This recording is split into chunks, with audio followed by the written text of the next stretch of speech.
إن الحمد لله نحمده ونستعينه ونستغفره ونعوذ بالله من شرور أنفسنا ومن سيئات أعمالنا. من يهده الله فلا مضل له ومن يضلل فلا هادي له، وأشهد أن لا إله إلا الله وحده لا شريك له، وأشهد أن محمدا عبده ورسوله. يا أيها الذين آمنوا اتقوا الله حق تقاته ولا تموتن إلا وأنتم مسلمون. يا أيها الناس اتقوا ربكم الذي خلقكم من نفس واحدة وخلق منها زوجها وبث منهما رجالا كثيرا ونساء، واتقوا الله الذي تساءلون به والأرحام إن الله كان عليكم رقيبا. يا أيها الذين آمنوا اتقوا الله وقولوا قولا سديدا يصلح لكم أعمالكم ويغفر لكم ذنوبكم، ومن يطع الله ورسوله فقد فاز فوزا عظيما. أما بعد، فإن خير الكلام كلام الله، وخير الهدي هدي محمد صلى الله عليه وسلم، وإن شر الأمور محدثاتها، وكل محدثة بدعة، وكل بدعة ضلالة، وكل ضلالة في النار. أما بعد. Donc, alhamdulillah, on a entendu les paroles du cheikh qui est venu nous parler et nous a fait un bon rappel, un rappel bénéfique, alhamdulillah. Et c'est toujours quelque chose de bien d'avoir l'occasion et la possibilité d'écouter les paroles des ulama et des personnes qui ont plus d'expérience dans la vie et plus de connaissances que nous. Et lorsqu'on entend leurs paroles et lorsqu'on observe leur comportement, on voit à travers ces paroles et ces actions la sagesse et la connaissance et la pratique de l'islam, qui n'est pas quelque chose qui est venu du jour au lendemain comme la plupart d'entre nous les jeunes. On est rapide, on est énergétique, on a beaucoup de force et en même temps on est ignorant et on est limité dans notre connaissance et dans notre compréhension, tandis que ces hommes-là ont vécu toute leur vie dans la science et dans l'apprentissage de l'islam. Et donc c'est des exemples pour nous et on doit donc essayer, Inch'Allah, de retourner à leur comportement et à leur attitude pour prendre un petit peu de cet exemple-là pour essayer d'être nous-mêmes des meilleurs musulmans. Donc, alhamdulillah, on va continuer la lecture de notre livre aujourd'hui et on est arrivé à un point où le cheikh commence à expliquer maintenant des exemples d'extrémisme et d'exagération qui sont apparus à travers la Ummah à cause de dépassements dans différents aspects de la pratique ou de la croyance. Le cheikh dit فالمفرطون أسرفوا في دعوى المحبة حتى أخرجهم ذلك إلى نوع من الرعونة والدعاوى التي تنافي العبودية، فثبتت الربوبية أو شيئا منها لغير الله. ومعلوم أن الرب والمعبود هو الله وحده، ومع ذلك يدعي هؤلاء دعاوى تتجاوز حدود الأنبياء والمرسلين فضلا عن عامة الناس، مما لا يصلح بكل وجه إلا لله ولا يصلح للأنبياء ولا المرسلين. قال شيخ الإسلام ابن تيمية رحمه الله: وهذا باب وقع فيه كثير من الشيوخ، يعني شيوخ المتصوفة، وسببه ضعف تحقيق العبودية التي بينها الرسل وحددها الأمر والنهي الذي جاءوا به، بل ضعف العقل الذي به يعرف العبد ربه أو يعرف العبد حقيقته. وإذا ضعف العقل وقل العلم بالدين وفي نفس محبة طائش جاهلة، انبسطت النفس بحمقها في ذلك كما ينبسط الإنسان في محبة الإنسان مع حمقه وجهله، ويكون سببا لبغض المحبوب له ونفوره منه، بل سببا لعقوبته. وكثير من السالكين سلكوا في دعوى حب الله أنواعا من أمور الجهل بالدين، إما من تعدي حدود الله، وإما من تضييع حقوق الله، وإما من ادعاء الدعاوى الباطلة التي لا حقيقة لها، كقولهم أو كقول بعضهم: أي مريد لي ترك في الدنيا أحدا أنا بريء، ترك في النار أحدا أو أي مريد لي ترك في النار أحدا فأنا بريء منه. وقال الآخر أي مريد لي ترك أحدا من المؤمنين يدخل النار فأنا بريء منه. فالأول جعل مريده يخرج كل من في النار، والثاني جعل مريده يمنع أهل الكبائر من دخول النار. ويقول بعضهم إذا كان يوم القيامة نصبت خيمتي على جهنم حتى لا يدخلها أحد. وأمثال ذلك من الأقوال التي تؤثر عن بعض المشايخ أو تؤثر عن بعض المشايخ المشهورين، وهي إما كذب عليهم وإما غلط منهم. Ici, le cheikh il explique qu'il y a des gens qui ont exagéré dans la question de la prétention d'aimer Allah subhanahu wa ta'ala. Et ils ont prétendu aimer Allah subhanahu wa ta'ala, mais d'une manière qui est incorrecte. Et donc ça les a fait sortir ça leur a fait tomber dans certaines formes d'extrémisme qui fait en sorte qu'ils ont cessé, disons, d'adorer Allah subhanahu wa ta'ala ou de se soumettre à Allah subhanahu wa ta'ala. Ils ont donc affirmé à autre que Allah subhanahu wa ta'ala une part de la souveraineté, une part de la divinité d'Allah subhanahu wa ta'ala. Et le cheikh il dit qu'il n'y a pas de doute que Allah subhanahu wa ta'ala c'est lui le Seigneur et c'est lui le seul qui doit être adoré, et malgré tout cela tu trouves qu'il y a certains qui dépassent cette limite et qui s'attribuent certaines des caractéristiques d'Allah subhanahu wa ta'ala. Et ça c'est quelque chose que personne n'a le droit de faire. Et les prophètes n'ont jamais fait ça, ils ne se sont jamais attribués la souveraineté d'Allah subhanahu wa ta'ala, ni ils n'ont jamais demandé l'adoration non plus. Et toutefois on voit que certains parmi les gens d'égarement sont tombés dans ces extrémismes-là, et ils ont fait ce que aucun prophète ni messager n'a le droit de faire. Et c'est pour ça que par la suite le cheikh il mentionne les paroles de Cheikh al-Islam Ibn Taymiyyah qui mentionnent les dépassements de certains parmi les soufiyyin dans la question de l'adoration d'Allah subhanahu wa ta'ala et dans la question de suivre les ordres et de s'abstenir des interdictions. Et il mentionne en fait que les dépassements qu'ils ont eus dans ces choses-là sont des reflets de leur faiblesse dans leur compréhension et dans la connaissance dans la connaissance de la réalité de qu'est-ce que c'est être un serviteur d'Allah subhanahu wa ta'ala. Donc, le cheikh il dit à cause de l'ignorance de certains de ces shuyukh soufiyyin, ils sont tombés dans des dépassements des limites d'Allah subhanahu wa ta'ala, et ils ont eu des manquements dans le fait de respecter les droits d'Allah subhanahu wa ta'ala, et ça les a poussés à prétendre des choses fausses qui n'ont aucune réalité. Et parmi ces catégories de choses fausses qu'ils ont inventées, c'est le fait de dire par exemple que si j'ai des gens parmi mes fidèles ou ceux qu'on appelle des mourides, les mourides c'est qui? C'est les gens qui suivent le cheikh, qui sont les adeptes d'un cheikh dans une tariqa. Il dit si un de mes mourides laisse une personne dans l'enfer, alors je n'ai rien à voir avec lui. Et il y en a d'autres qui ont dit également parmi les shuyukh soufiyya que si un de mes mourides laisse un des croyants rentrer en enfer, alors je suis innocent de lui, je n'ai rien à voir avec lui, je me désavoue de lui. Donc le cheikh Ibn Taymiyyah il dit, le premier il a fait que ses mourides fassent sortir tout le monde de l'enfer.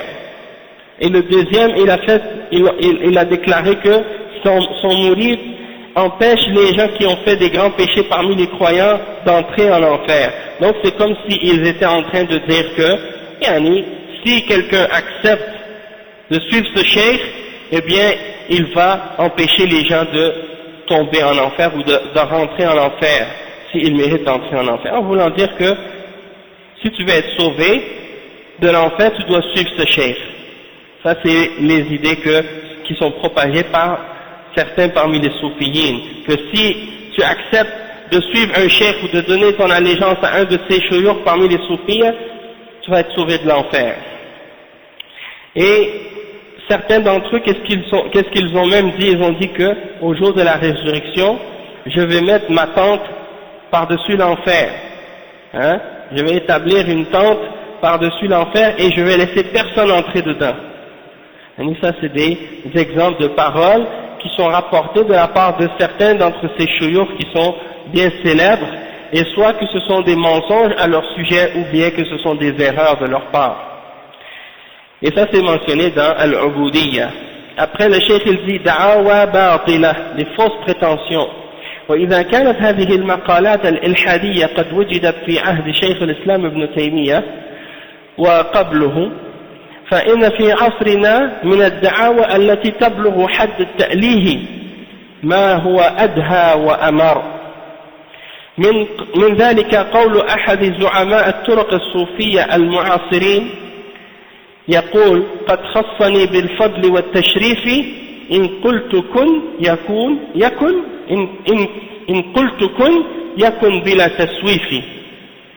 لو شئت أم فيضه البسيطة وأدركوا أسراره المحيطة ومرة أخرى ترون عجبا من سر ذي الختم إمام النجبا.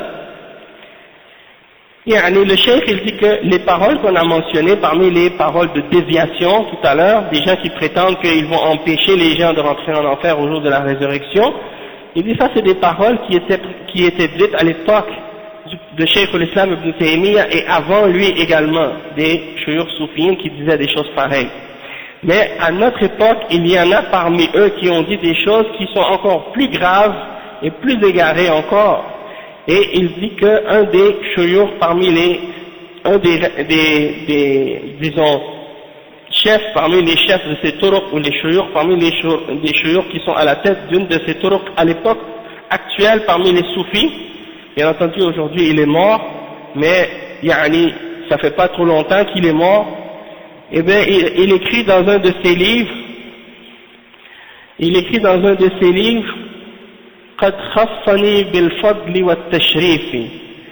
c'est-à-dire en parlant de son cheikh, hein, parce qu'il était un des Tijaniya, un des chouyours de la tariqa Tijaniya, et son nom c'est Ibrahim Nias.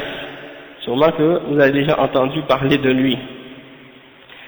Donc dans ce poème qu'il a écrit, il dit قد خصني بالفضل والتشريف. En parlant de lui-même, il dit, il m'a donné le mérite et l'honneur que lorsque je dis kun, yakun, bila taswifi. C'est-à-dire, lorsque je dis soit, j'ordonne que quelque chose existe, alors cette chose existe, sans délai. Et c'est pour ça que il dit, et un de ses proches, yani, il habite à Montréal, hein, il habite au Canada, à Montréal, et yani, il dit que son proche, hein, c'était Ibrahim Nias, il avait reçu le kun fayakun. C'est-à-dire qu'il croit qu'il a le pouvoir de dire kun et yakun. Et ça c'est parmi les égarements qui sont prêchés par certains des soufis, hein, qu'ils ont le pouvoir de dire kun fayakun. Et donc, يعني ولو شئت عم فيضه البسيطة وأدركوا أسراره المحيطة. En tout cas, il dit d'autres paroles également de kufr. Et يعني le cheikh il donne encore d'autres exemples de certaines de ces paroles. Il dit ويدعي هذا الكذاب الأشر أن رجلا نصرانيا دخل الجنة بسبب أنه عاشر امرأة من أتباع الشيخ معاشرة غير شرعية، ومع أن المرأة التي عاشرها كما يقول ليست ملتزمة كما يقول بالطريقة، ولكنه دخل الجنة ببركة شيخ الطريقة التي تنتمي إليها هذه المرأة. ويقول أحد الأفاكين من هؤلاء إن من ضرورات مذهبهم أن لأئمتهم درجة لا يبلغها ملك مقرب ولا نبي مرسل، إلى غير ذلك من المقالات الكفرية والإلحادية القديمة والحديثة التي لا تكاد تعد ولا تحصى. Cheikh il dit qu'il y a une histoire qui c'est yani, qui a été rapporté par ce menteur, yani, cet imposteur, qu'un homme parmi les chrétiens est entré au paradis parce qu'il a eu des rapports illicites avec une femme qui était de la tariqa tijaniya. Yani, parce qu'il a fait le zina avec elle, il dit que ce chrétien est rentré au paradis.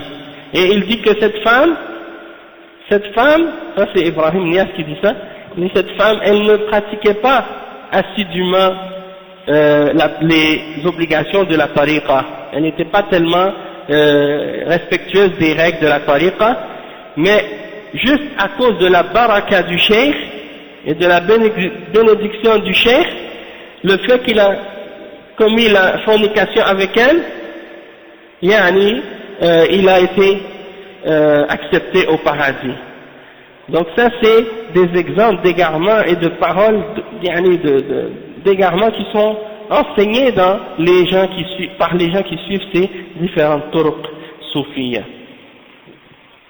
Donc en même temps c'est une invitation au péché, hein, c'est une invitation au péché et à désobéir à Allah subhanahu wa ta'ala, de croire que en faisant le haram, quelqu'un peut avoir la bénédiction du cheikh et puis rentrer au paradis. Donc ça c'est des choses très graves. Et il y en a aussi parmi ces menteurs-là qui ont dit إن من ضرورات مذهبهم أن لأئمتهم درجة لا يبلغها ملك مقرب ولا نبي مرسل.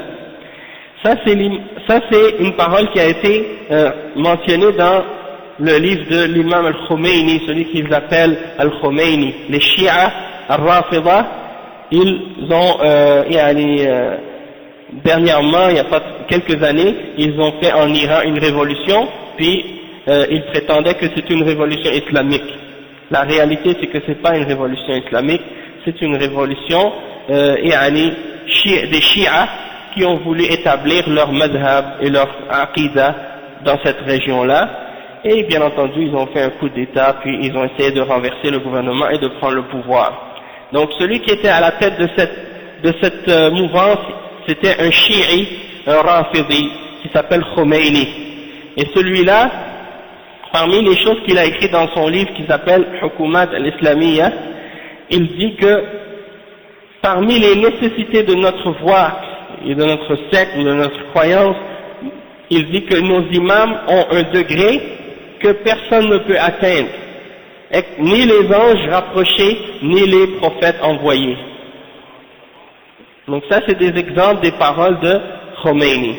Et ça c'est dans la aqidah des Shia, des Rafida. Ils croient que leurs imams, hein, c'est-à-dire quand on parle de leurs imams c'est qui? C'est les 12 descendants, les fils de Ali ibn Abi Talib, radiyallahu anhu. Ils ont un nombre de 12 imams qu'ils considèrent être les imams, et ils leur attribuent des attributs divins et des caractéristiques divines, et ils croient qu'ils ont un degré que personne ne peut atteindre, ni les anges rapprochés, ni les prophètes envoyés par Allah subhanahu wa ta'ala. Et il n'y a pas de doute que ça c'est du kufr, hein. Non seulement ça, mais on sait tous que on connaît tous à peu près les égarements et les transgressions que les Rafidah ont dans leurs croyances.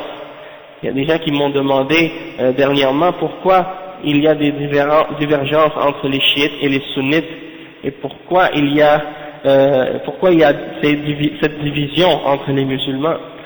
Eh bien, en réalité, c'est justement une des raisons, c'est le fait qu'ils vénèrent ces êtres humains-là en dehors d'Allah subhanahu wa ta'ala, durant leur vie et après leur mort. Et c'est pour ça que lorsque vous allez en Iran et dans ces régions, vous trouvez qu'ils ont construit sur la tombe de certains de ces êtres humains-là des grosses mosquées, et ils ont des pèlerinages qu'ils font chaque année à la tombe de ces hommes-là, et ils les invoquent et ils leur demandent le secours et l'aide lorsqu'ils ont des moments de détresse ou des difficultés. Ils appellent par leur nom et ils appellent au secours en disant Ya Hassan, Ya Hussein, Ya Ali, Ya Fatima, ainsi de suite.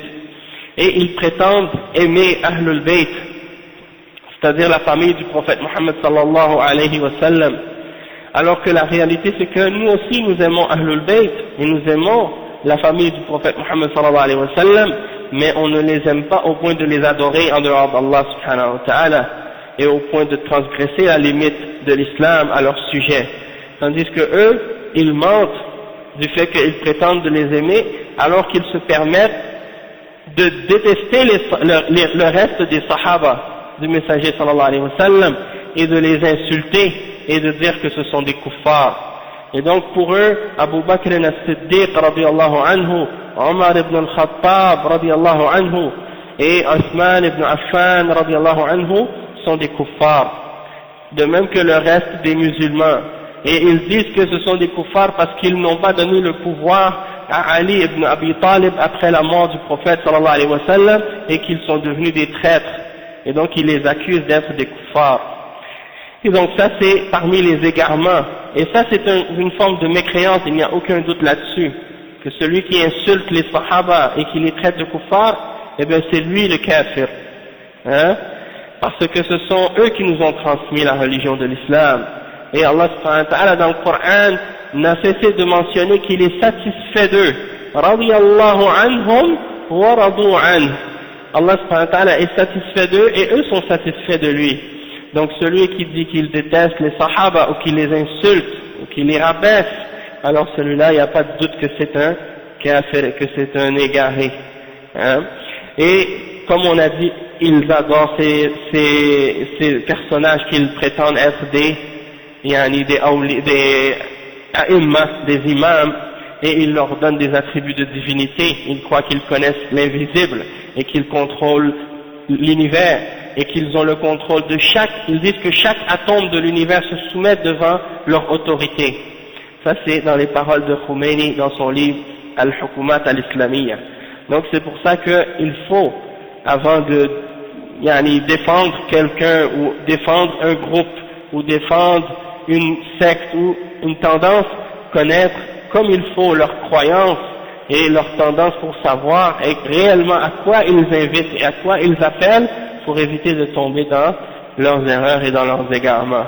C'est pas juste les discours politiques, hein, parce que on sait que ces gens-là sont forts à ce sujet-là, hein, ils sont forts pour parler des questions politiques et de dire tout haut, comme par exemple, nous on est contre les États-Unis, on est contre les Américains, etc. Puis par la suite, ils pensent que ça c'est un argument, et ils ne discutent jamais d'aqidah et de croyance ou de tawhid, parce qu'ils sont plus mécréants que les juifs et les chrétiens dans leurs croyances. Donc ça c'est très important, et à travers l'histoire, ils n'ont fait que trahir les musulmans. Siècle après siècle, et génération après génération, ils ont toujours été ceux qui aidaient les juifs et les chrétiens contre les musulmans. Et si ce n'était pas les juifs et les chrétiens, c'était les mushrikines, comme par exemple les tatars, hein, ce qu'on appelle les tatars. Quand ils sont venus, les Mongols, ils sont venus de l'Est, et ils ont envahi les pays musulmans. Qui les a aidés à rentrer à Bagdad, et qui les a aidés à envahir le reste des pays musulmans? C'était encore une fois les chiites, al-Rafida. Donc c'est pourquoi il faut vraiment faire attention à ces gens-là et se méfier d'eux, parce que ce sont toujours eux qui ont fait du tort aux musulmans, et en particulier aux gens qui suivent le Coran et la Sunna, et qui sont parmi les gens d'Ahl Sunna, parce qu'ils n'ont pas d'ennemis plus grands que les gens qui sont sur la Sunna et qui suivent l'exemple du prophète sallallahu alayhi wa sallam et des sahaba. Donc si on voudrait expliquer en détail tout ce que ces gens-là ont comme exemple de déviation et de mécréance dans leur religion, on pourrait passer des heures et des heures à en parler. Donc on ne peut pas bien entendu s'attarder sur tous les détails, mais Inch'Allah j'ai l'intention de traiter de ce sujet-là, parce que j'ai pas encore eu, même à Montréal, j'ai pas encore eu l'occasion d'enseigner un livre sur ce sujet, mais Inch'Allah c'est un des projets que j'ai en tête, de lire un des livres des ulama qui a expliqué et clarifié les dangers et les égarements des Rafidah et des Chiites, pour avertir les musulmans de leurs dangers et de leurs déviations, comme j'ai fait pour le dars que j'ai donné, les durus que j'ai donné au sujet des soufiyas, la même chose, pour avertir les musulmans à ce sujet-là. Le cheikh dit ensuite: وترى ماذا ترك هؤلاء الملاحدة لله من العبودية إذا ادعوا بلوغ مثل هذه المراتب، وإذا سئلوا عن تفسير هذه الترهات ادعوا أنهم كانوا في حالة سكر بحب الإله.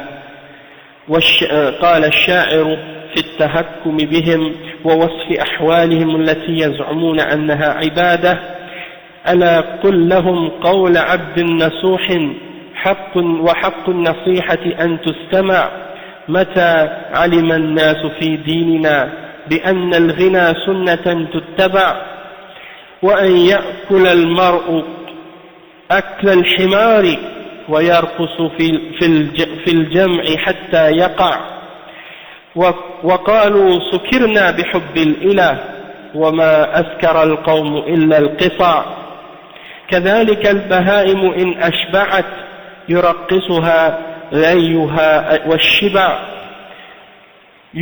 ويسكره الناي ثم الغنى، وياسين لو تليت من صدع، فيا للعقول ويا للنهى، ألا منكر منكم للبدع، تهان مساجدنا بالسماع وتكرم عن مثل ذاك البيع. Donc le cheikh il explique que quand on entend les paroles de ces hérétiques et de ces égarés et qu'on voit qu'ils n'ont rien laissé à Allah subhanahu wa ta'ala d'adoration, ils ont offert toutes leurs adorations à autre que Allah subhanahu wa ta'ala, et ils ont prétendu avoir atteint des degrés dans la religion, et c'est comme ça qu'ils essaient d'interpréter ou d'expliquer leurs prétentions. Ils disent que lorsqu'on a dit ces paroles et lorsqu'on a prononcé ces paroles, c'est parce que nous étions ivres de l'amour d'Allah subhanahu wa ta'ala. Et donc ça c'est la justification qu'ils ramènent pour justifier leurs paroles. Ils disent, quand ils ont dit des paroles de kufr et des choses de ce genre, ils ont dit pour expliquer ça, on était ivres par l'amour d'Allah. Et bien entendu, yani, c'est un mensonge, et le cheikh il mentionne des poésies écrites par certains des ulama pour justement se moquer de l'état que ces gens-là prétendent et pour montrer que ces états-là sont totalement fausses. J'en ai lu une partie, mais yani, juste pour vous résumer le contexte, le cheikh il parle en réalité de comment ces gens-là parmi les soufis, par exemple, lorsqu'ils prétendent adorer Allah subhanahu wa ta'ala, ils utilisent la musique et ils utilisent la danse et ils prétendent que ça ce sont des moyens d'adorer Allah subhanahu wa ta'ala, et ils dansent dans leur mosquée et ils font de la musique et ils dansent jusqu'à ce qu'ils perdent connaissance et qu'ils tombent par terre, et ils disent que ça c'est à cause de l'ivresse qu'ils ont et qu'ils sont ivres de l'amour d'Allah subhanahu wa ta'ala. Et le cheikh il se moque d'eux en disant yani, que ça c'est pas à cause de l'ivresse qu'ils ont d'Allah, c'est au contraire c'est parce que yani, justement ils ont trop mangé et ils ont trop bu et ils ont trop dansé et la flûte les a saoulés jusqu'à ce qu'ils deviennent ivres et par la suite ils sont tombés. Mais si tu leur récites Surat Yasin ou un autre verset dans le Coran, aucun d'entre eux va être touché par ces versets-là. Donc quand ils entendent la chanson et de la musique et des chansons, ils commencent à se réjouir et à danser et ils sont contents et ça les affecte. Mais quand ils entendent le Coran, ça n'a aucun impact sur eux et aucun effet sur eux, sur leur cœur. Donc ça c'est le signe de leur égarement.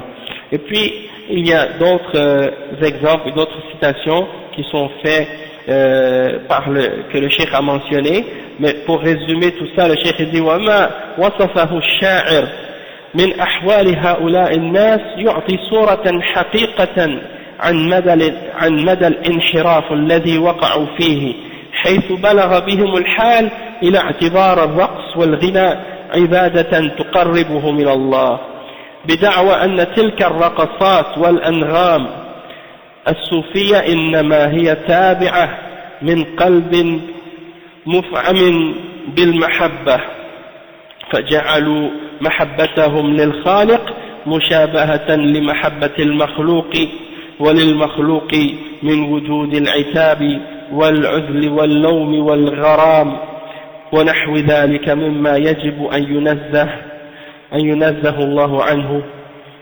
لأنه لا يليق بجلال الله وعظمته. Donc il dit que le poète qui a écrit ces poèmes et qui a expliqué ces choses à propos de la réalité des soufis, il dit ça nous donne une image réelle de à quel point ces gens-là sont égarés et à quel point ils sont tombés dans la déviation et l'égarement, au point de considérer que la danse et que le chant sont des adorations d'Allah et que ça les rapproche d'Allah subhanahu wa ta'ala, et de prétendre que les sons et les danses des soufis c'est quelque chose qui vient du fait qu'ils ont de l'amour pour Allah subhanahu wa ta'ala. Pour vous dire franchement, yani, on voit que moi d'après ce que j'ai constaté yani, à travers les discussions que j'ai eues avec des soufis, et comme le cheikh est en train de l'expliquer maintenant, c'est que souvent ces gens-là ils parlent de l'amour et ils mentionnent toujours l'amour comme référence, mais la réalité c'est que yani, c'est pour cacher leur égarement en fait. Les chrétiens c'est la même chose, ils n'ont pas d'argument, ils n'ont pas de preuves pour justifier leurs actions, alors ils se basent sur l'amour et de prétendre aimer Allah, et l'important c'est d'aimer, et c'est ça le plus important, et donc le reste c'est un détail ou c'est superficiel.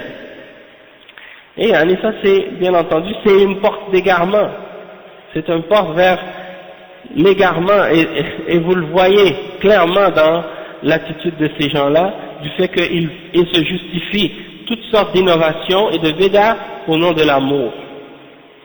Et ça c'est des choses bien entendu qui sont incorrectes. Le cheikh il dit وَدَلِيلُ مَحَبَّةِ اللَّهِ وَرَسُولِهِ ولكن الدليل والبرهان على محبة القلب لله وخضوعه له إنما يتجسد باتباع رسول الله صلى الله عليه وسلم. قال تعالى قل إن كنتم تحبون الله فاتبعوني يحببكم الله فلا يكون محبا لله إلا من يتبع رسوله وطاعة الرسول ومتابعته لا تكون إلا بتحقيق العبودية. وكثير ممن يدعي المحبة يخرج عن شريعته وسنته ويدعي من الحالات التي لا يتسع هذا الموضع لذكره حتى قد يظن أحدهم سقوط الأمر وتحليل الحرام له وغير ذلك مما فيه مخالفة الرسول صلى الله عليه وسلم وسنته وطاعته. Le cheikh il dit que la preuve de notre amour d'Allah subhanahu wa ta'ala c'est dans notre soumission et dans la façon dont on suit le messager sallallahu alayhi wa sallam. Donc si quelqu'un aime réellement Allah subhanahu wa ta'ala et qu'il prétend aimer Allah subhanahu wa ta'ala, quelle est la preuve de ça et quel est le signe de cet amour? Le cheikh dit le signe que tu aimes réellement Allah c'est que tu suis l'exemple du prophète Muhammad sallallahu alayhi wa sallam, et il mentionne l'exemple dans le verset 31 dans Surat Al-Imran, et ça vraiment c'est le verset qui est l'argument, un des arguments les plus forts, hein, et c'est l'épreuve et le test pour juger de ton amour d'Allah subhanahu wa ta'ala. Allah subhanahu wa ta'ala dit, dis aux hommes, si vous aimez réellement Allah, alors suivez-moi, et Allah vous aimera et pardonnera vos péchés. Donc si tu dis j'aime Allah subhanahu wa ta'ala, et si les soufis disent nous aimons Allah subhanahu wa ta'ala, eh bien ils ont à passer le test de cet amour, et le test c'est ce verset قُلْ إِن كُنْتُمْ تُحِبُّونَ اللَّهَ فَاتَّبِعُونِي, si vous aimez vraiment Allah alors suivez-moi. Et le cheikh il dit donc quelqu'un qui ne suit pas le messager sallallahu alayhi wa sallam, alors il n'aime pas Allah subhanahu wa ta'ala. Celui qui n'obéit pas au messager d'Allah sallallahu alayhi wa sallam, alors il n'aime pas Allah subhanahu wa ta'ala. Et donc la réelle façon de suivre le prophète Muhammad sallallahu alayhi wa sallam, c'est de suivre son exemple pour adorer Allah subhanahu wa ta'ala, de se soumettre à ses ordres. Et il y a beaucoup de gens, comme le cheikh il dit, qui prétendent aimer le prophète sallallahu alayhi wa sallam et qui sortent de sa sharia et qui sortent de sa sunnah. Et vous voyez des gens par exemple qui disent qu'ils sont musulmans et qui suivent le prophète Muhammad sallallahu alayhi wa sallam et qui disent Ashhadu anna Muhammad Rasulullah, et puis ils mettent par la suite les paroles d'autres que lui au-dessus de sa parole.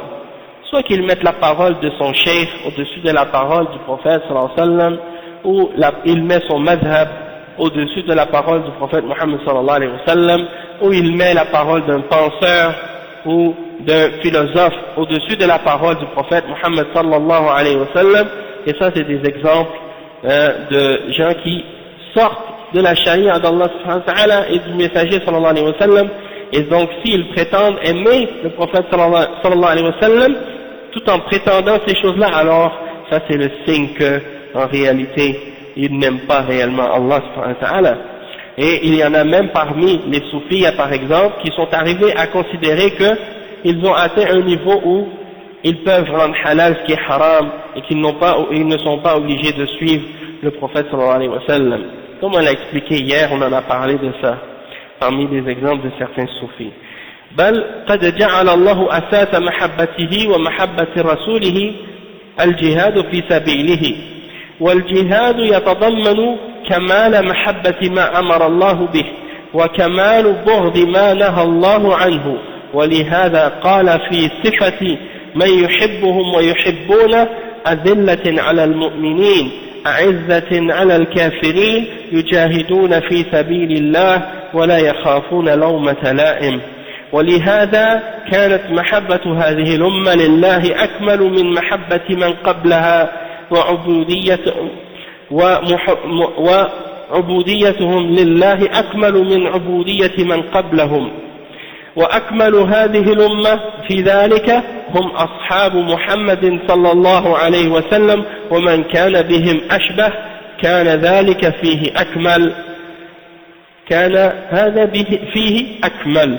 Le cheikh il dit, donc comme on a expliqué, Allah subhanahu wa ta'ala a fait que le fondement de l'amour d'Allah et l'amour de son messager sallallahu alayhi wa sallam, la base de ça c'est de lutter dans le chemin et dans le sentier d'Allah subhanahu wa ta'ala, de faire le djihad dans le sentier d'Allah subhanahu wa ta'ala.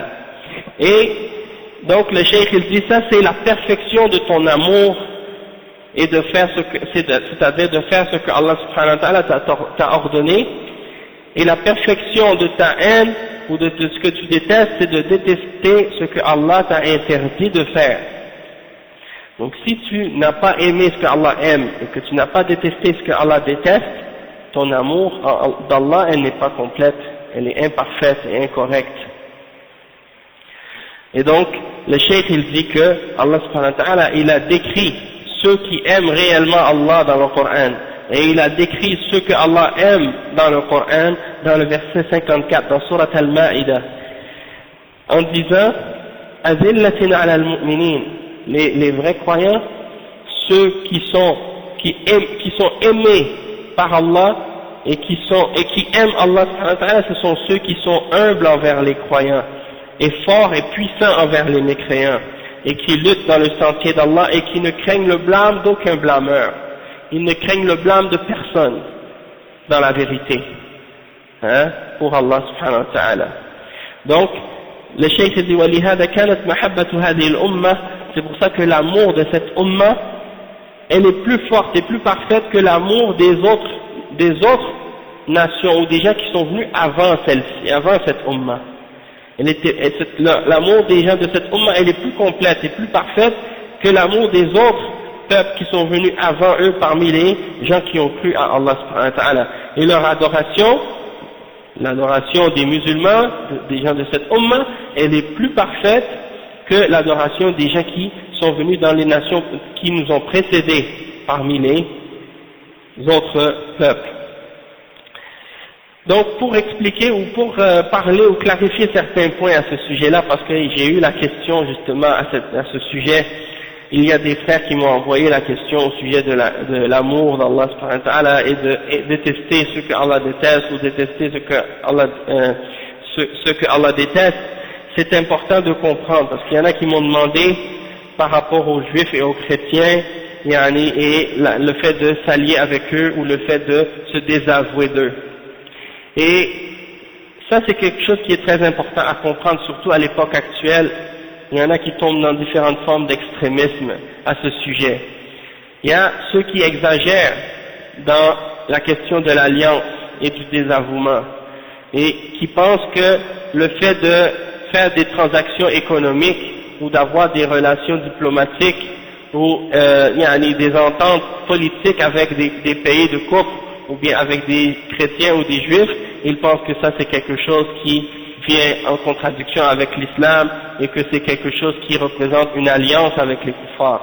Et ça c'est pas correct. Ça c'est totalement incorrect. L'islam n'a pas interdit, et l'islam n'interdit pas d'avoir des alliances économiques ou politiques ou diplomatiques avec des kuffars. Le prophète sallallahu alayhi wa sallam, il a fait des alliances avec les juifs, il a fait des alliances avec les kuffars, des mushrikines à son époque. Il a fait des ententes et des pactes avec eux. Donc ça c'est quelque chose qui a été pratiqué par le prophète sallallahu alayhi wa sallam. De même que dans les actions de la dunya et dans les aspects de la dunya, le prophète sallallahu alayhi wa sallam, il nous a incité d'être bons envers les parents, même s'ils sont des mushrikines. Et il nous a permis également d'être bons envers le voisin, même si c'est un mushrik ou un kafir.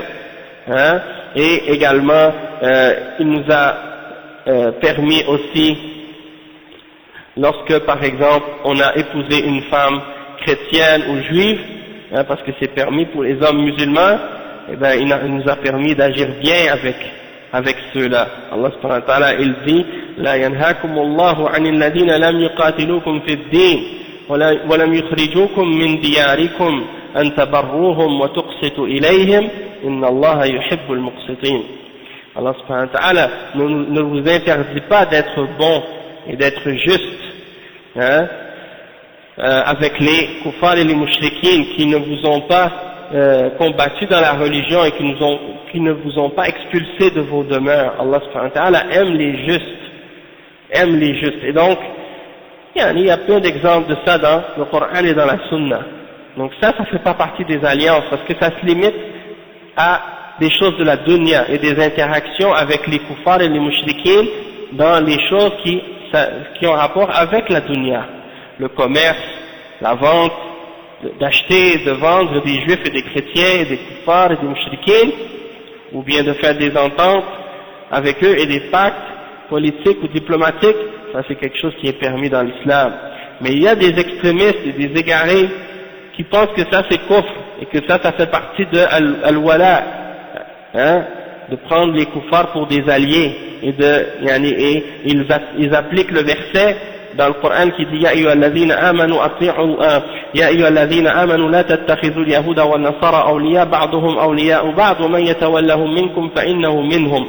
Donc eux ils prennent ce verset et ils l'appliquent à ces choses-là, et ils pensent que le fait de faire du commerce avec les kuffars et les mushrikines, les gens du livre, ou d'avoir des ententes politiques ou diplomatiques avec eux, ils pensent que ça rentre dans ce verset-là, alors que ça n'a rien à voir.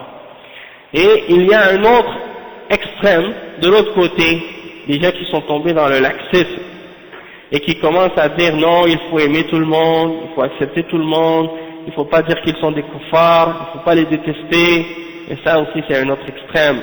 Et ils tombent dans al-wala, ils tombent dans le fait de prendre pour alliés les kuffars et les mushrikines, parce que le centre de la question pour savoir qu'est-ce qui fait sortir de l'islam par rapport à al-wala ou al-bara, c'est de comprendre que si quelqu'un aime un kafir, ou aime un mushrik, ou aime un juif, ou aime un chrétien, à cause de sa mécréance, à cause de sa fausse religion, et il l'aime pour sa religion, et il souhaite que sa religion soit au-dessus de l'islam, celui-là il est kafir. Même s'il vit parmi les musulmans, et même s'il est loin des kuffars et qu'il n'a rien à voir avec les kuffars, s'il garde cet amour pour les kuffars et pour leurs croyances à cause de leur religion dans son cœur, alors il est kafir, parce qu'il les a pris pour alliés, il les a aimés, il les a défendus à cause de leur mécréance. D'accord? Et donc ça c'est un exemple. Parmi les gens d'aujourd'hui, on trouve cet exemple-là. Il y en a qui disent: non, l'islam c'est la religion de l'amour, c'est la religion de la paix, il ne faut pas dire que les juifs et les chrétiens sont des kuffars, il faut accepter tout le monde, il faut aimer tout le monde, et ils font des regroupements ou des alliances avec différentes croyances et différents groupes, et ils appellent au rapprochement, et ils appellent à l'unification des religions parfois, au dialogue, et ça c'est dangereux, parce que ça implique que certains d'entre eux, quand ils font ça, ils disent que on est tous croyants, on a tous quelque chose en commun, c'est-à-dire qu'on croit en Dieu, puis ils nient les divergences et les différences entre les religions. Et ils essaient de dire que l'important c'est pas ça, l'important c'est pas les différences dans la religion, l'important c'est que on adore tous Dieu ou on croit tous en un Dieu. Même s'ils font du shirk, même s'ils font du kufr, même s'ils nient le prophète Mohammed sallallahu alayhi wa sallam, même s'ils nient des aspects obligatoires de la religion. Et il n'y a pas de doute que ça c'est une forme d'égarement et que c'est kufr. Donc ça il faut faire attention. De ne pas tomber dans un extrême, de faire sortir de l'islam des gens qui sont musulmans, et de ne pas tomber dans l'autre extrême, de dire que tout le monde est croyant et tout le monde est bon et tout le monde est correct, et de dire qu'on accepte tout le monde. Donc il faut bien étudier cette question de al-wala wal-bara et faire attention à ces extrémismes-là. Donc, la description des croyants dans ce verset-là, elle est claire, et comme le cheikh il explique, il dit, plus les musulmans vont se référer aux salaf et aux sahaba et aux premiers musulmans dans leur amour d'Allah subhanahu wa ta'ala et dans leur application de la lutte pour la cause d'Allah subhanahu wa ta'ala, plus Allah subhanahu wa ta'ala, plus leur amour d'Allah sera complète et parfaite, plus il leur ressemble, plus il est parfait dans sa croyance et dans son amour d'Allah subhanahu wa ta'ala. Et le cheikh il dit al-mahabba la tunafi al-ubudiyya. Donc le cheikh il dit dans ce passage, il dit as-sinfu ath-thani وهم المفرطون أو المفرطون وهم العصاة أو الذين غلطوا في فهم حقيقة العبادة وهم الذين ظنوا أن المحبة تنافي أدب العبودية ولا تصاحب خشية الله ومخافته التي يجب أن يتصف بها كل عبد كما ظن أن المحبة لا تتحقق من المخلوق للخالق وإنما المطلوب منه الطاعة والخضوع فقط ولهذا نجد بعضهم يقول اللهم إني أعبدك لا طمعا في ثوابك ولا خوفا من عقابك فانظر يا أخي المسلم كيف فصلوا بين العبادة وبين الخوف والخشية والمحبة والرجاء والحقيقة أن المحبة لا تنافي الخشية والمخافة بل الخوف لازم للمحبة كما قال شيخ الإسلام ابن تيمية رحمه الله إذ ليس عند القلب السليم أحلى ولا ألذ ولا أطيب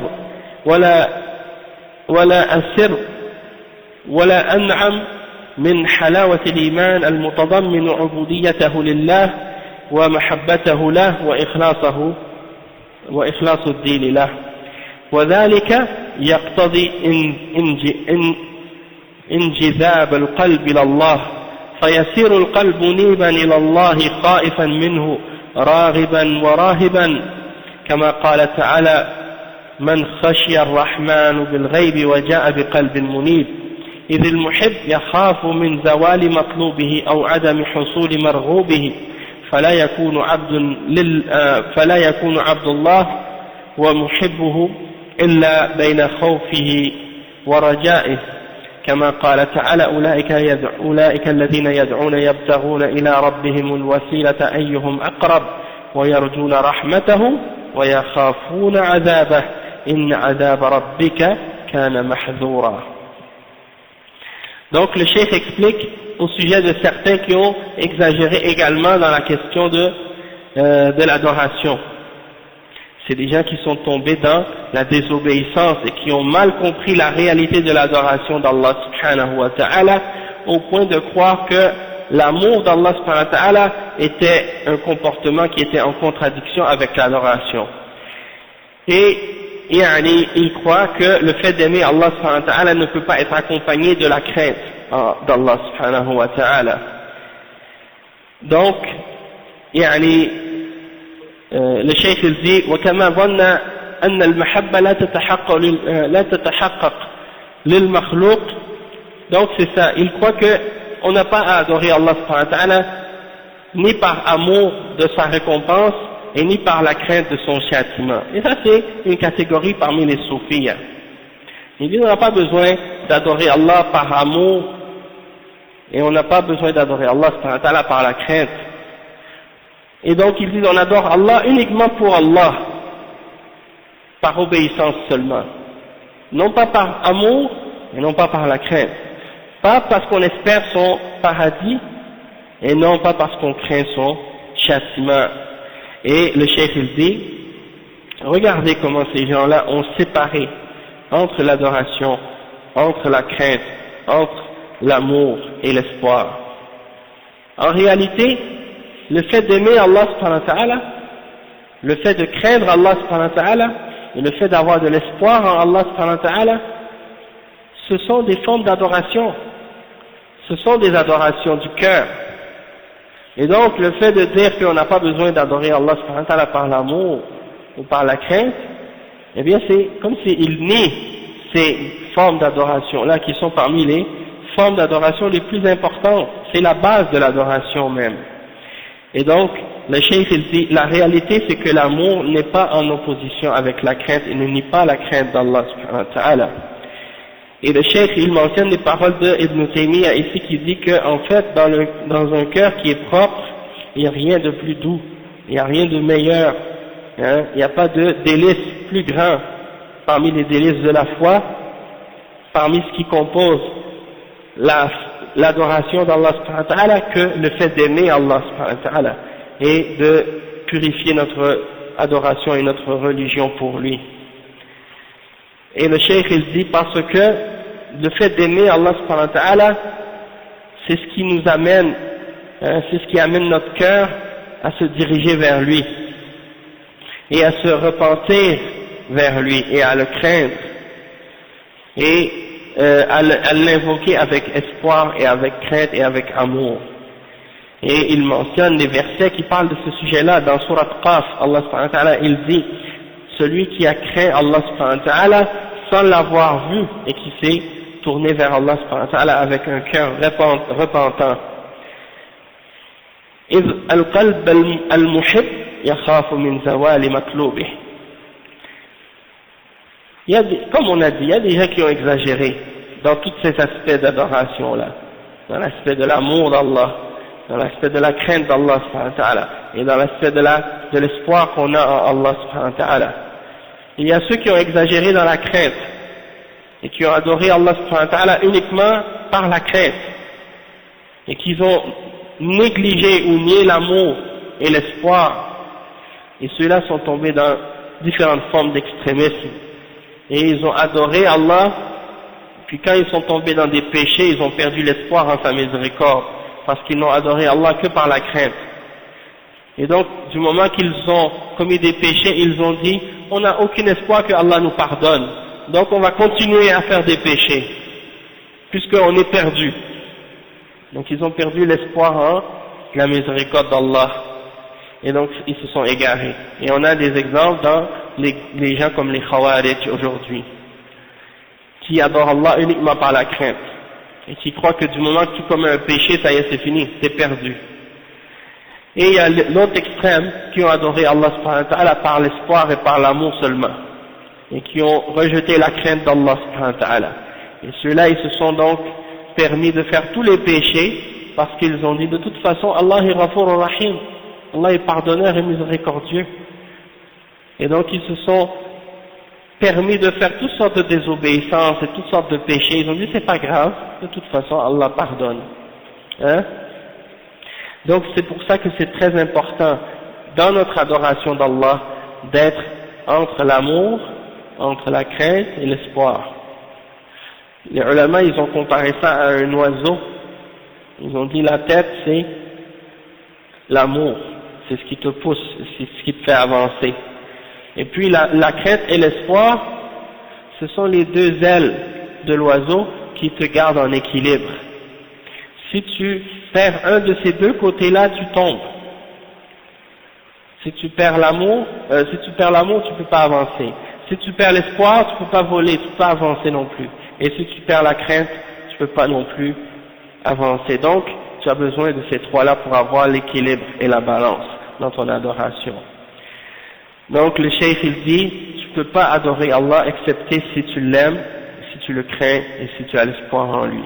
Et il mentionne le verset 57 dans Surat Al-Isra, dans lequel Allah subhanahu wa ta'ala décrit les adorateurs, les croyants, et il dit ceux-là sont ceux qui recherchent un moyen de se rapprocher de lui, qui font la compétition à ce sujet-là, pour savoir lequel sera le plus proche, et qui espèrent en sa miséricorde et qui craignent son châtiment. Et donc ça c'est une preuve que lorsqu'on invoque Allah subhanahu wa ta'ala, il faut l'invoquer et l'adorer avec crainte et avec espoir. فدلت الآية الكريمة على أن كل عبد مخلص لله لا بد أن يكون مع عبادته بين الخوف والرجاء. وقد نص العلماء رحمهم الله على أنه ينبغي للمسلم أن يغلب جانب الخوف في الصحة حتى لا يأمن من مكر الله، ويغلب جانب الرجاء في المرض حتى لا ييأس من روح الله.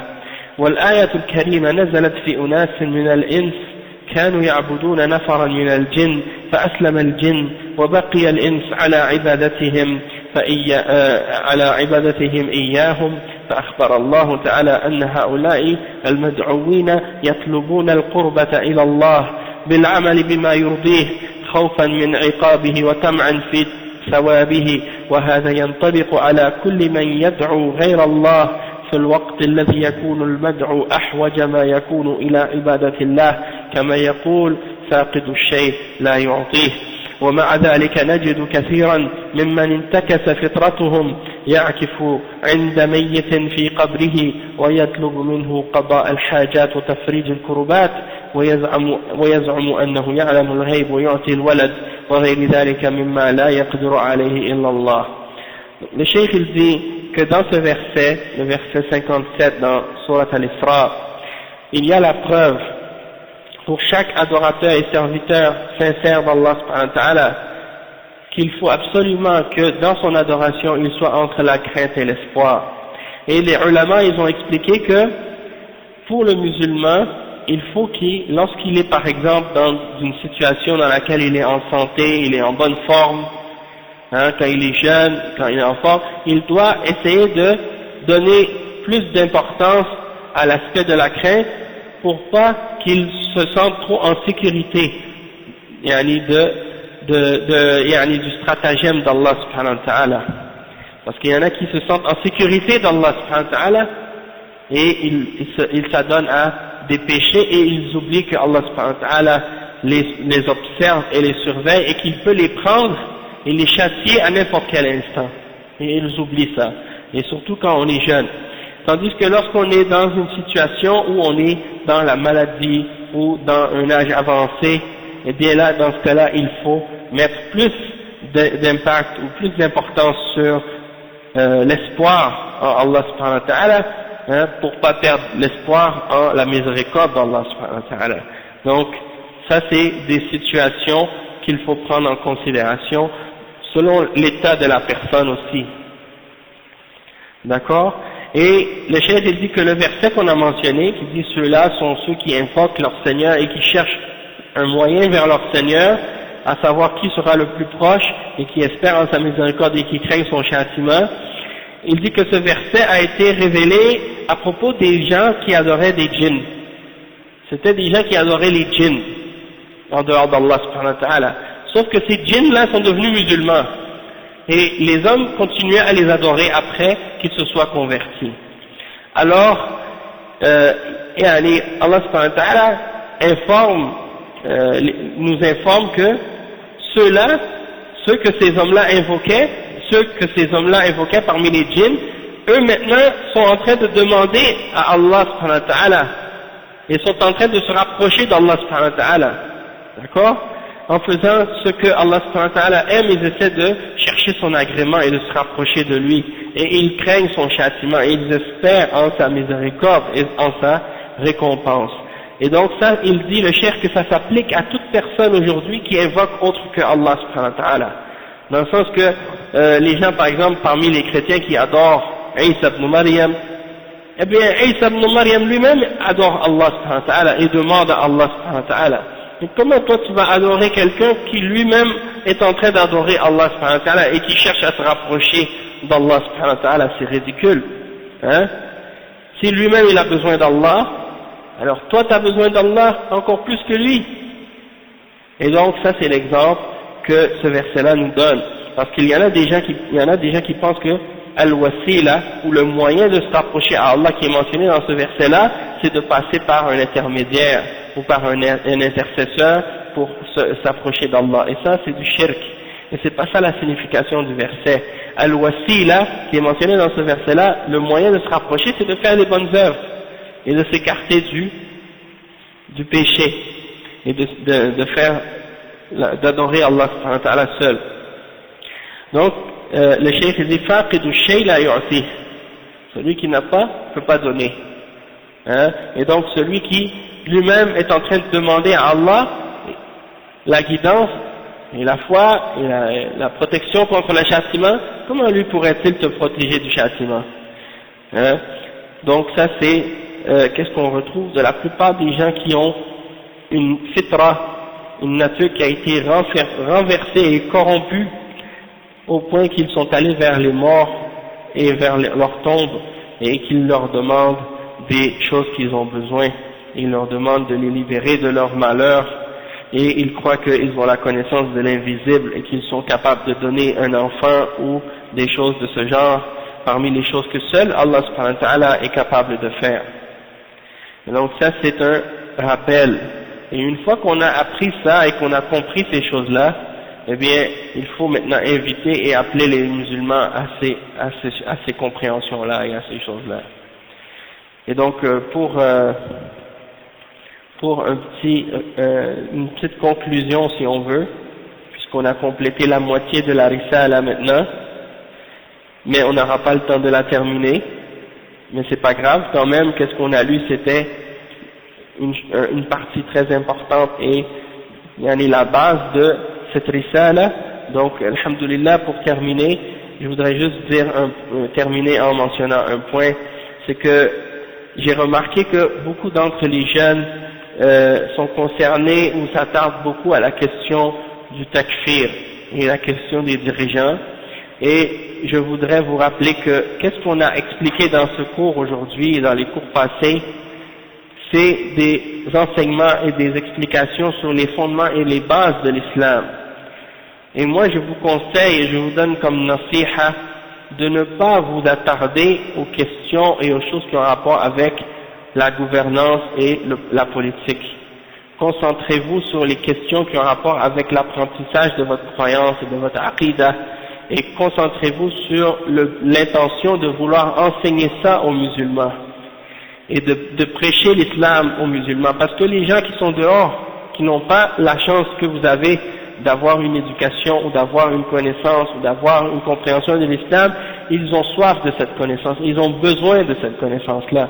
Comment vous allez les abandonner ceux-là et vous attarder à des disputes et à des discussions entre vous, à savoir qui ou qui n'est pas kafir, ou est-ce qu'un tel ou un tel est kafir, ou des choses de ce genre. Apprenez les règles de l'islam, apprenez les règles du tawhid, apprenez les fondements de la sunna pour être capable de distinguer ce qui est le kufr et ce qui est le shirk et ce qui est le nifaq et qu'est-ce qui est sunna et qu'est-ce qui est bid'ah. Concentrez-vous sur la compréhension de ces choses-là. Mais en ce qui concerne l'application de ces verdicts-là et de ces principes-là sur des individus en particulier, éloignez-vous de ça. Et craignez Allah subhanahu wa ta'ala à ce sujet-là, parce que l'application de ces verdicts et de ces jugements demande une compréhension et une connaissance approfondie et détaillée de la science islamique. Et c'est pas parce qu'on a lu ou qu'on a écouté quelques cours sur l'islam ou sur l'aqida ou qu'on a lu quelques livres, ou qu'on a écouté quelques sessions, ou qu'on a participé à un séminaire sur la foi ou sur l'aqida, que maintenant par la suite on a suffisamment de connaissances et de compréhension pour appliquer ces verdicts-là sur des gens. Donc les ulama, on remarque que lorsqu'ils parlent de la question du takfir ou du tabdir, de dire que quelqu'un est kafir ou de dire que quelqu'un est mubtadi' ou des choses de ce genre, ils disent des choses générales. Celui qui fait telle chose, il est kafir. Celui qui dit telle chose, il est kafir. Celui qui adore d'autres qu'Allah, il est mushrik. Ça, c'est des règles générales, des principes de base et des règles qu'on doit comprendre et accepter avec les preuves. Mais pour appliquer le verdict sur un individu en particulier, ça, on n'a pas la permission de faire ça. On n'a pas le droit de faire ça jusqu'à ce qu'on ait la preuve et que la preuve ait été appliquée sur l'individu et qu'on a fait en sorte ou qu'on a été certain que les conditions sont applicables sur l'individu et que les empêchements qui empêchent l'application du verdict ont été enlevés de la personne. Et par exemple de savoir que la personne n'est pas un ignorant, parce que la personne qui est ignorante, elle est excusée, en particulier si elle ne comprend pas l'arabe et qu'elle ne comprend pas qu'elle ne peut pas avoir accès à la connaissance des textes directement et qu'on ne leur a pas donné une explication et une éducation islamique. On n'a pas le droit de dépasser la limite d'Allah subhanahu wa ta'ala pour déclarer une personne ignorante kafir. De même que ça se peut que ce soit une personne qui a une shubha, qu'il a une ambiguïté, il a pensé que quelque chose était correct, il a été trompé dans sa compréhension ou dans sa façon de comprendre ou de sa façon de voir les choses, on l'a induit en erreur et donc il a dit quelque chose qui est contraire à la foi sans comprendre. Ça, il faut que cette personne-là il faut que les choses lui soient clarifiées. Hein? Il y a beaucoup de musulmans aujourd'hui qui ont des idées de laïcité ou des idées qui sont contraires à l'islam et ils savent même pas que c'est en contradiction avec l'islam. Sûrement dans vos familles vous avez un oncle ou une tante ou un cousin ou une cousine ou un proche qui a des idées pareilles, qui a des déviations dans sa compréhension ou dans sa façon de croire en l'islam. Mais est-ce que le fait de le déclarer kafir, c'est ça ce qui va régler le problème? Il faut faire la da'wa, il faut l'éduquer, il faut lui enseigner, il faut lui clarifier les choses. Mais de chercher à déclarer kafir un tel ou un tel ou un tel, alors qu'on n'a même pas compris et qu'on n'a même pas appris les bases de notre religion, ça c'est dangereux. Et ça amène à l'extrémisme. Et ça amène à tomber dans beaucoup de formes d'exagération et d'égarement. Beaucoup de jeunes dans d'autres pays sont tombés dans ces égarements-là, et il y en a parmi les gens d'égarement qui essaient de propager ces choses-là parmi les jeunes de votre pays ou de d'autres pays musulmans également. Et donc moi je vous donne ce conseil, concentrez-vous sur l'apprentissage des choses qui sont fondamentales, qui sont élémentaires, la langue arabe, premièrement, c'est fondamental, parce que avec une connaissance de l'arabe qui est limitée, vous allez mal comprendre les textes, mal comprendre la religion, hein, et après d'apprendre le tawhid et l'aqida comme il faut, et graduellement d'avancer dans les autres sciences islamiques. C'est pas que aujourd'hui vous lisez un livre, vous trouvez quelque chose, une nouvelle information, et puis vous brandissez le livre et vous commencez à dire aux gens, regardez qu'est-ce qui est écrit dans le livre, il faut faire ça, et il faut que tout le monde accepte ça demain, ou aujourd'hui, et que tout le monde change. On ne peut pas faire changer les gens du jour au lendemain, c'est impossible. Et le prophète sallallahu alayhi wa sallam, il n'a pas pris une journée pour faire sa da'wa. Sa da'wa a duré longtemps, il a été patient et endurant. Et dites-vous que Nuh alayhi salam, il a appelé son peuple pendant 950 ans, et que très peu d'entre eux ont répondu à l'appel. Donc, ayez de la patience, et faites preuve de sagesse, et demandez à Allah subhanahu wa ta'ala le succès, et la sincérité dans ce que vous faites, dans ce que vous dites, et Allah subhanahu wa ta'ala va vous bénir. Donc on va arrêter avec ce qu'on vient de mentionner, Inch'Allah. أقول قولي هذا سبحانك اللهم وبحمدك أشهد أن لا إله إلا أنت أستغفرك وأتوب إليك. Ce que j'ai dit qui est correct, ça vient d'Allah subhanahu wa ta'ala. Ce que j'ai dit qui est incorrect ou si je me suis trompé dans quelque chose, ça vient de moi-même et du shaitan. Wa jazakumullahu khairan, wassalamu alaikum wa rahmatullahi wa barakatuh.